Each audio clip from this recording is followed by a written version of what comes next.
A despeito do PT ter ido mal nas eleições municipais, e eu posso comentar com vocês que desde 2016 é uma espécie de um contínuo de queda no número de prefeituras do PT.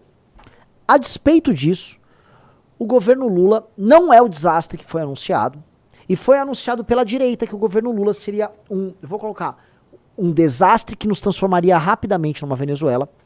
Ele não só não virou a Venezuela, como ele parou de falar besteira, e assim, já faz alguns meses que vocês não ouvem besteira saindo do governo Lula. O último caso envolvendo isso foi o caso do Silvio Almeida, que foi expulso do governo ali, tá? É um governo que, eu vou só listar algumas coisas. Tá proibindo o celular em sala de aula por parte de criança, e eu vou falar que isso é um acerto. É um governo que tá proibindo o jogo do tigrinho, essas porra pra beneficiário de Bolsa Família e tal, e esse é um acerto. É um governo, não pelo acerto, porque eu não acredito no modelo deles, mas eles estão conseguindo o efeito temporário que eles gostariam. Tá conseguindo melhoras em ratings internacionais por conta do aumento da arrecadação. É um governo que calou a boca, pra citar aqui, então você não tá ouvindo mais polêmicas woke deles, nem nada. É um governo que está surfando essas notícias que eu trouxe aqui, como da agência Moody's e, em certa medida, outros efeitos econômicos também, conjuntura internacional, e tá apresentando crescimento econômico, tá tendo uma revisão pra cima do PIB. E pra deixar tudo mais maluco, tá? É um governo que pretende fazer corte de gastos e super salários no funcionalismo. Justamente eles, PT, defensores e, vamos dizer, promotores desse sindicalismo de resultados que resultou no fim do dia na criação de uma casta de milionários, de apaniguados no serviço público, gente que ganha ou no teto ou acima do teto, que vive nessa máquina de concursos que nós temos, que tem a ver com aquela coisa que eu já falei pra vocês, da indústria do concurseiro, que é um negócio que tá matando o Brasil, tá? Eu preciso colocar aqui, a indústria do concurseiro é uma das razões da morte do Brasil, tá? Ah, isso é contra, não é isso, vocês entenderam o que eu tô falando, tá? Existe uma indústria construída para que você drene os cérebros num país que obviamente é inimigo da produtividade e os leve diretamente para o setor público para pegar grandes cargos e para não entregar proporcionalmente o que é feito. Então, sim, nós temos muito gasto público com salários, mas não temos um número de funcionários públicos a contento. Então, às vezes falta médico, falta policial, tem lugares que faltam professores em escolas, mas em compensação vai ter juiz ganhando pra cacete, promotor, auditor de receita, o alto funcionalismo ganha muito. É muita grana, é muita aposentadoria, é muita benesse, é muita farra. E este cara, eles estão querendo mexer nisso. Vamos lá, é complicado eu falar isso, porque assim, nós vivemos um país de uma direita infantilizada, né? Direita e uma esquerda, os dois são infantilizados. Então, quando eu coloco as coisas nesses termos, obviamente eu coloco como alerta, porque eu conheço os pruridos autoritários do PT, desde sempre, tá? Mas também coloco aqui como um tapa na cara do nosso campo político. Isso aqui é um tapa na cara do nosso campo político. O nosso campo político ficou vendendo para as pessoas que elas iam morar numa Venezuela. São Paulo ia virar Caracas, ia ser aquele horror. Você vai comer seu próprio cachorro. Não tá acontecendo nada disso. E aí, olha só, enquanto o governo Lula tá calando a boca, tá fazendo reforma, tá estudando melhorias aqui e ali, tá mexendo com assuntos sensíveis, a gente ficou discutindo por meses Pablo Marçal. A direita botou Pablo Marçal em pesquisas nacionais com 18%. O campo da direita, tomado por débil mental, porque a direita é um hospício, tomado por débil mental, oportunista. Eu vi agora uma matéria no UOL, tropa do Nicolas, tipo, nossa, só chegou a turma do Nicolas, o raspador de cu lá do Ceará, o outro aqui de São Paulo. Nossa, hein, a direita vem aí, com seus oportunistas, metade, se não todos, né, homossexuais enrustidos. Tá? Homofóbicos, óbvio, né? Homofóbicos, homossexuais enrustidos, tá? Uma turma do cacete. E aí essa turma aí, tá? Olha, a direita vem aí prometendo, não, o Brasil virou Venezuela, não? E o Brasil não tá vendo Venezuela. O problema é o seguinte, você tá tendo uma destruição no campo da direita, o antipetismo virando piada, o antipetismo se demonstrando inviável como alternativa, e ele é inviável como alternativa porque, em vez de ele entregar uma alternativa viável, ele sabota a alternativa viável. E ele parte totalmente pro campo da insanidade. Então as pessoas ficaram por meses, tá, discutindo a opção Pablo Marçal. E lembremos que essa live estava carregada de fãs de Pablo Marçal há meses atrás. Se você entrasse no meu Instagram, pô, eu não faço nenhuma questão, eu só xingo o cara lá. Tinha lá, faz um M, Renato, decepcionado. Que é isso? Aí então, um campo prometeu que o Brasil ia virar uma Venezuela, resolveu falar que a alternativa era um coach picareta, um estelionatário vagabundo filho da puta, tá? Ficou envolvido em brigas com influenciadores ridículos, elegeu esses influenciadores ridículos, discute a elegibilidade ou inelegibilidade do Bolsonaro, como se isso fosse, vamos dizer, o alfa e o ômega de tudo.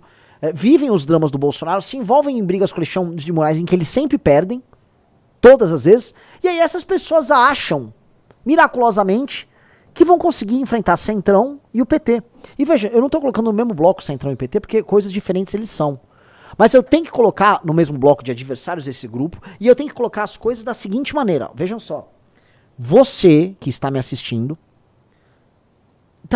você está vivendo num país em que o seu suposto campo político, as pessoas que defendem as coisas que você defende, são ingovernáveis. E quando eu falo que elas são ingovernáveis, não é que elas são apenas incapazes de governar os outros, elas são incapazes de governarem a si próprios. É um bando de acelerados, é um bando de aproveitadores. E eles te iludiram a te colocar num assim, não, o Brasil vai virar Venezuela, e não virou. E o problema, e aí eu preciso colocar aqui, isso tem a ver com a discussão de ontem, tá? Você está preso numa discussão que ela é virtual e não é real. No mundo virtual, você tá, estou vivendo na Venezuela, só que o mundo real não tá virando. E o que eu tô falando pra vocês, que é uma coisa que vocês têm que se ligar, que todo mundo no nosso campo tem que se ligar, é o seguinte, que boa parte daquilo que a gente chama de desengajamento no nosso campo, talvez esteja acontecendo, porque o mundo real tá refreando as loucuras do mundo digital. Que no mundo digital você vive numa ditadura. Tá? A ditadura foi anunciada pelo Alan dos Santos, pelo Nicolas, pelo Monark. Você está numa ditadura. Só que você na rua, você não tá numa ditadura. A gente pode fazer todas as críticas, e dá pra fazer todas as críticas à democracia doente que a gente vive. Mas definitivamente não é uma ditadura. Se você morar num país ditatorial, as coisas não se dão da maneira como se dão no Brasil. Você pode falar o que você quiser na rua. Se você se organizar na Venezuela pra montar um grupo, pra fazer uma manifestação de oposição, você vai ser fichado, você vai ser perseguido, vai ter gente da polícia secreta, pode ser que te matem. Era assim em qualquer país comunista, é assim em qualquer regime ditatorial. Entendeu? Não, você não tá numa ditadura. Ah não, o Brasil quebrou, vamos embora, fecha. Não, as empresas não estão fechando aos montes, cara. O Brasil é um país um pouco mais robusto do que a gente imagina, tá? E o governo do PT não é o governo do Hugo Chávez ou do Maduro. Logo, e aqui vai a provocação, tá? Logo, a gente tá enfrentando moinhos de vento. Os moinhos de vento. Lá, né, quixotescos. Pega o cavalo lá, vou derrotar o moinho de vento. É um moinho de vento, velho. O inimigo real tem que ser combatido na sua concretude. E não na sua projeção. Na sua concretude, o governo do PT está avançando na agenda dele. E tudo que o governo Lula quer é, 1, rachar o campo da direita. 2, se possível, ter o Bolsonaro como candidato. Tá? 3, segurar as pontas e apresentar um melhor desempenho econômico. 4, Lula já está no segundo turno, então aí com uma rejeição menor do que 50% no segundo turno. Tá? 5, consolidar os eleitores que eles têm em determinadas regiões e dividir os eleitores da direita em outras, para que eles se odeiem mutuamente. E 6, ganhar no segundo turno. Feito isso, aí eles têm um próximo mandato, eles têm as nomeações que eles vão fazer ao Supremo, e aí o PT passa a ser um perigo. Não de virarmos já uma Venezuela, mas aí tem um perigo de um controle político sobre rede social, sobre discurso, tá? Sobre parte da atividade empresarial. E aí sim você tem os verdadeiros problemas do PT. Não, eles não aconteceram nessa gestão e não adianta ficarem anunciando que o Brasil tá virando Venezuela. Mentiram pra você. Esse bando de influencer filho da puta, precisamos colocar aqui nesses termos, desculpa o palavrão aí pra quem... Peço, esse é o último palavrão que eu vou falar na live. Esse tipo de influencer ficou mentindo pra você. E aí a gente tá agora, assim, tendo que lidar, tá, com um probleminha aí. Somos antipetistas, né? Vocês sabem o probleminha. Caiu a live, Riso? Não. Por que caiu a audiência do nada assim, blum? Da onde caiu? Não sei, ela caiu pra 3.700. Aqui tá em crescente ainda. Então, olha só. Nessa situação, tá? A gente precisa olhar o todo, a gente precisa olhar o Brasil como país, olhar o Brasil estruturalmente e pensar soluções, inclusive, de discurso. Ora, quem tá fazendo ajuste agudo, ajuste fiscal, quer dizer, se vier, mas aparentemente o Haddad e a Simone Tebet querem apresentar um plano. E se for o PT, o governo Lula, que apresentar um plano de ajuste fiscal por meio do corte de gastos super salários, O que vai sobrar de discurso da direita, em termos econômicos? O que a direita tem pra propor que o PT já não tá propondo?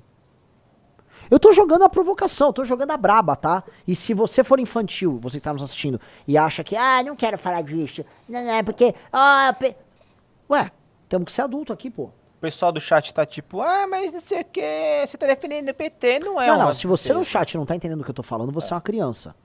Viu? Esse é o ponto. As pessoas querem ficar trabalhando com projeções. Se eu não saber reconhecer o status do meu inimigo, eu não sei reconhecer nada. Porque assim, eu também posso reconhecer, olha, o PT foi mal nas eleições municipais, o PT, ele tá brigado com a Câmara dos Deputados, tá? O PT, ele tem uma, vamos dizer, disputa com inúmeras figuras do Centrão. A situação do PT, ela não é boa em muitos tempos, eles têm um problema sucessório enorme, eles têm um problema de renovação de quadros, eles têm um problema de falta de candidatos para o Congresso Nacional em 2026, eles têm todos esses problemas. Todos os problemas estão aí. Agora, tirando isso, o governo deles está apontando para um determinado caminho que pode beneficiá-los. E o governo deles não precisa de muita coisa. Sabe o que eles precisam? Eles precisam da economia andando até 2026.